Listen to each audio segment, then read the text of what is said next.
मध्यमेन। जो चीज भी साधन करो मध्य होना चाहिए। और कभी लड़ाई झगड़ा भी हो रहा हो तो मध्य में ही रहना चाहिए।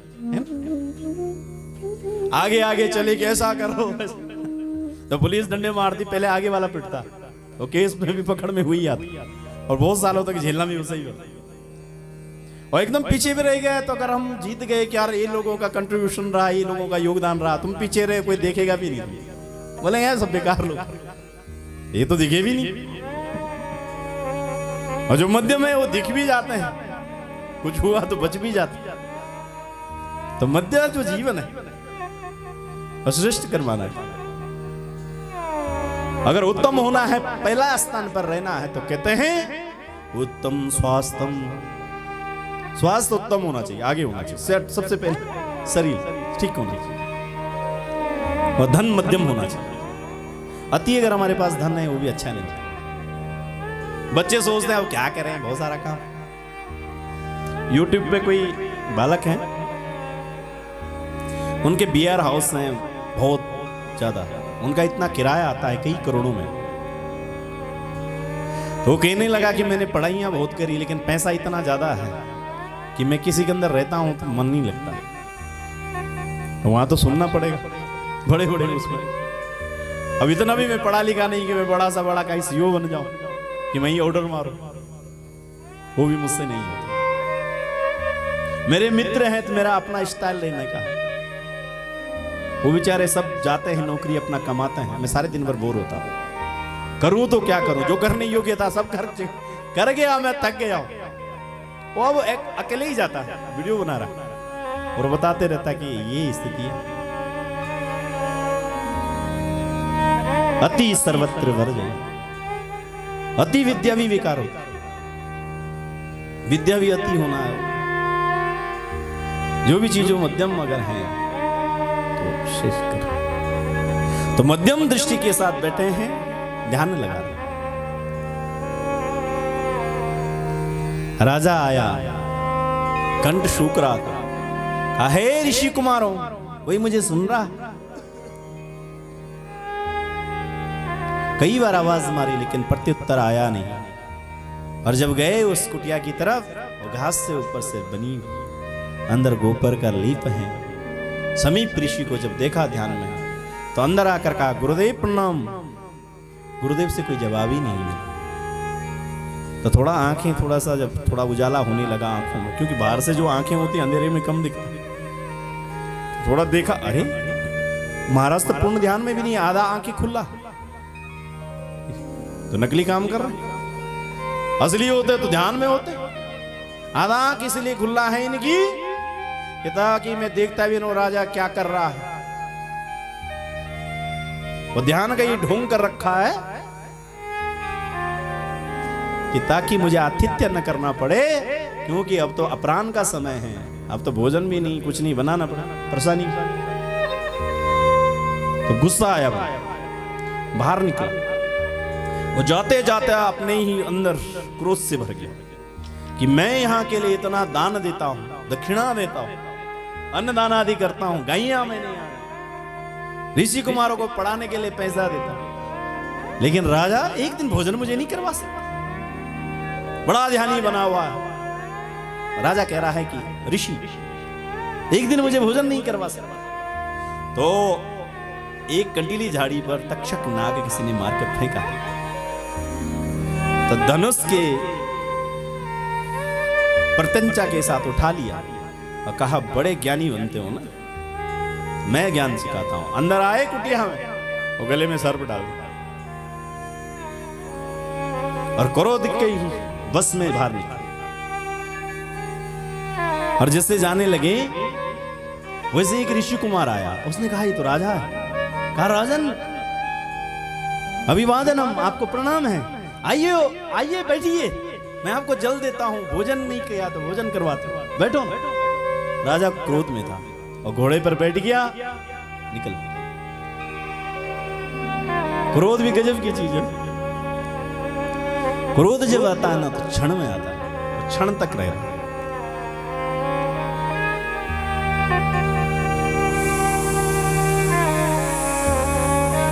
क्षण भर तक क्रोध रहता है, अगर वो क्षण निकल जाए तो क्रोध भी शांत हो सकता है। ज्यादा देर तक क्रोध नहीं टिकता। अब कहते हैं काम एक घड़ी रुकता और लोभ जीवन भर रहता है। काम, क्रोध और लोभ। लोभ अगर हमें बचपन से अगर पड़ा है तो हमारे मरने के बाद ही छूट सकता है, तब भी नहीं छूटता। लोग भूत बन जाते हैं, मेरा बंगला छोड़ने को तैयार नहीं, बल्कि जीवन भर ही नहीं रहता लोग, उसके बाद भी रहता। कई जगह ऐसी है, दुकान है, मकान है, जो प्रेत आत्मा छोड़ने को तैयार है, तो कहीं ना कहीं उसका इतना बड़ा गहन उससे नाता है, इतना मोह है कि मरने के बाद उसे छोड़ना नहीं चाहता।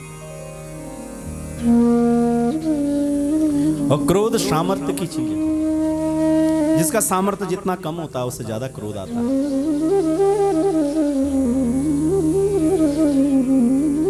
अब आपके घर में बहू हो और बहू एक लोटा जल ला रही है पानी और खटक से गिर जाए उनके हाथ से, तो आप बोले कोई बात नहीं, आप पोछा मार दे, चल उठाती।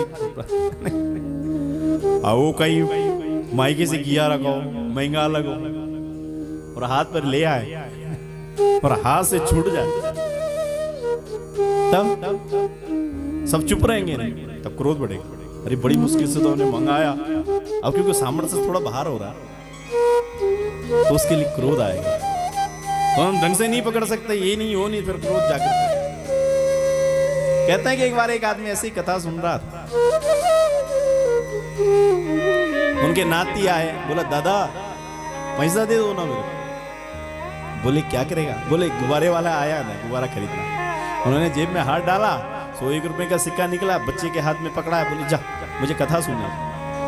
लड़का निकला, थोड़ी देर में फिर आ गया, दादा। बोले हाँ। बोले वो पैसा ना पता नहीं कहाँ छूट गया, खेल में लग गए, फिर दो ना।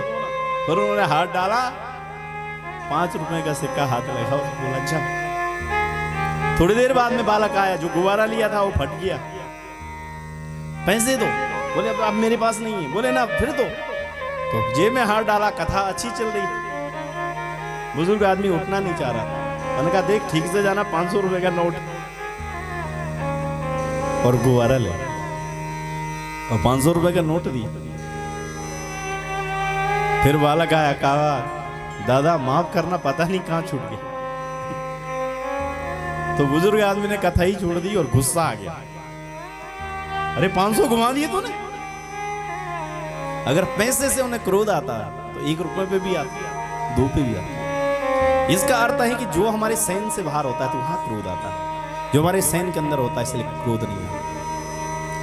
क्या रही मन हरि क्यों घटियो, अरे फिर मारे रे लात। भगवान विष्णु को जब भृगु महाराज जी आए ना, लक्ष्मी जी चरण दबा रही थी, दौड़ के आए, सीधे लात मार। भगवान ने उनके चरण पकड़ लिए। कोई ऐसा कर सकता? पत्नी के सामने कोई आया, ना कोई बात हुई, ना चीत हुई, छाती में लात मारा। और भगवान ने भृगु जी के पांव पकड़े। हे ब्राह्मण, आपके पांव तो बहुत कोमल, और मेरी वज्र देह, तुमने छाती में जब जोर से मारा, पांव में दर्द तो नहीं, पांव पकड़।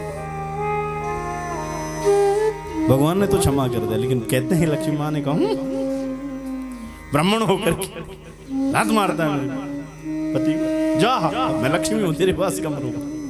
और ब्राह्मणों को कहते हैं कि वो श्राप पड़ा, पर ऐसा नहीं। कई कथा कहती है कि मां लक्ष्मी ने कहा है कि तुम विद्या बताओ, तुम विद्या का सृजन करो, धर्म का प्रचार करते रहो, कमी तुम्हें होगी नहीं और ज्यादा तुम चाहोगे भी नहीं, क्योंकि तुम्हें ये पता सब छूट जाना, छूट जाना, छूट जाना।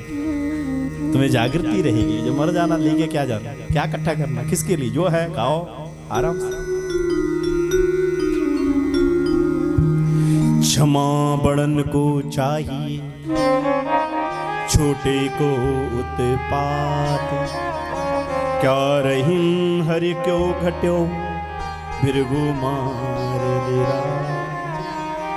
भगवान तो इतने सामर्थ्यवान है, जिनके पास की यहाँ का सिंगा है, ये है वो है। उनको क्या क्रोध आने का?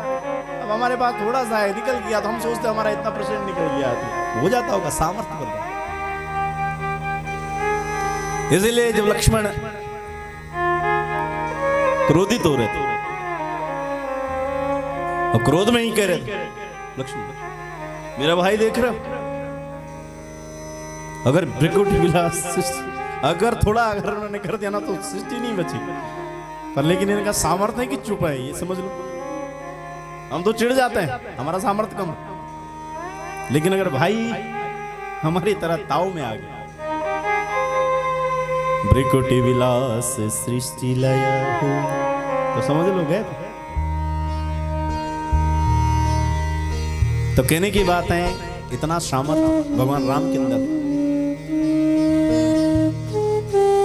जब परशुराम कह रहे हैं कि एक मुझे चिढ़ाता है, एक मुझे शांत करता है, क्या दोनों मिले हुए हो?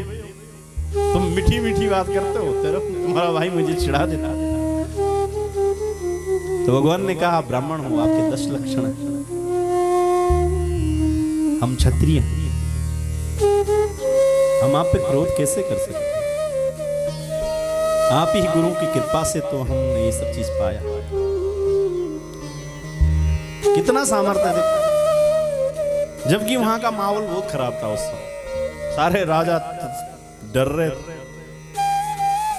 और जब परशुराम बोलने लगा तो सब चुप हो, मूक हो गए सारे। जनक को कहा तो अपने मुंह से बता कौन था। नहीं, जनक भी कुछ नहीं, तो लक्ष्मण जी से रहा नहीं गया तो उठ गया। लेकिन भगवान राम क्यों चौपाई है कि तुम क्रोध लखन न कीजिए। ए भैया बात मेरी है, क्रोध क्यों कर, शांत। तो ये सामर्थ्य पर बात है साहब। तो क्रोध जो है क्षण भर का रहता है। आज उस क्रोध ने राजा परीक्षित से इतना बड़ा अपराध करवा दिया। और जैसे जैसे राजा घर की ओर निकलने लगा तो मन में लगा, अरे आज मैंने बड़ा अपराध कर दिया। भागवत में कथा आती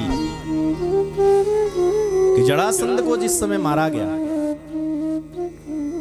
तो भीम को बड़ा गुस्सा आया। जरासंध को मार दिया और जरासंध का जो मुकुट था उसे खींचने लगा उसके सर से अलग।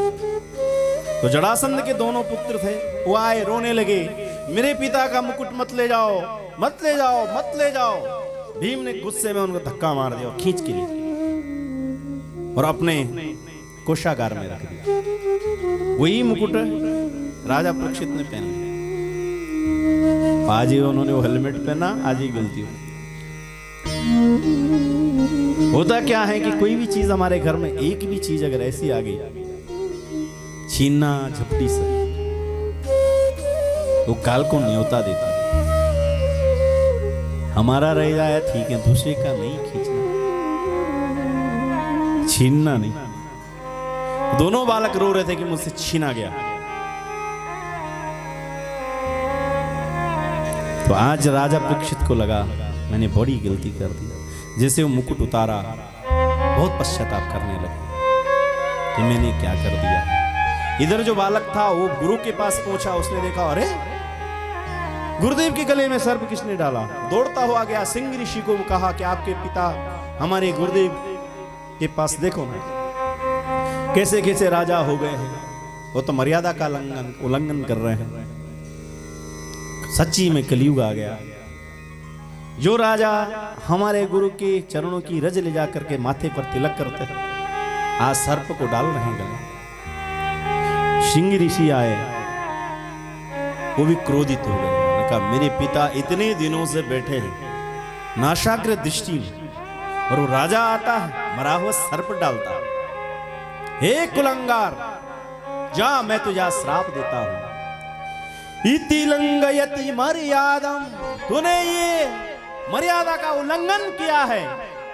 और तू तक्षकम सप्तमे हनि, तुझे 7 दिन के अंदर एक यही तक्षक, यही सर्प इसी जाति का आकर तुझे ढसेगा। दक्षयंती कुलंगार, हे कुलंगार, तेरे को दंश मारेगा और तू जो है इसी विष के कारण मारा जाएगा। और जैसे ही साहब शराब दिया, पृथ्वी डोलने लगी, बड़ा हल्ला। समीप ऋषि के आंख खुल गई और कहा ये क्या हुआ है। शिंगी रोने लगा और जब सारा वृत्तांत सुना तो समीप ऋषि ने कहा हे पुत्र, तूने जल्दीबाजी कर, तूने वज्र बाण मार दिया, ब्राह्मण का बल मुख पर होता है, तूने श्राप दे दिया। और तुम जानते हो परीक्षित कौन है? भगवान कृष्ण के रक्षित हैं वो। भगवान ने गर्भ में उनकी रक्षा करी। वही राजा जिससे कलयुग भी रुक गया था कुछ क्षण के लिए। समय किसी को कोई रोक नहीं पाता, लेकिन कलयुग को खड़ा कर दिया था परीक्षित राजा। ये चक्रवर्ती सम्राट हैं, इसके दादा, इसके पूर्वज बहुत धर्मात्मा है, तूने ये क्या कर दिया?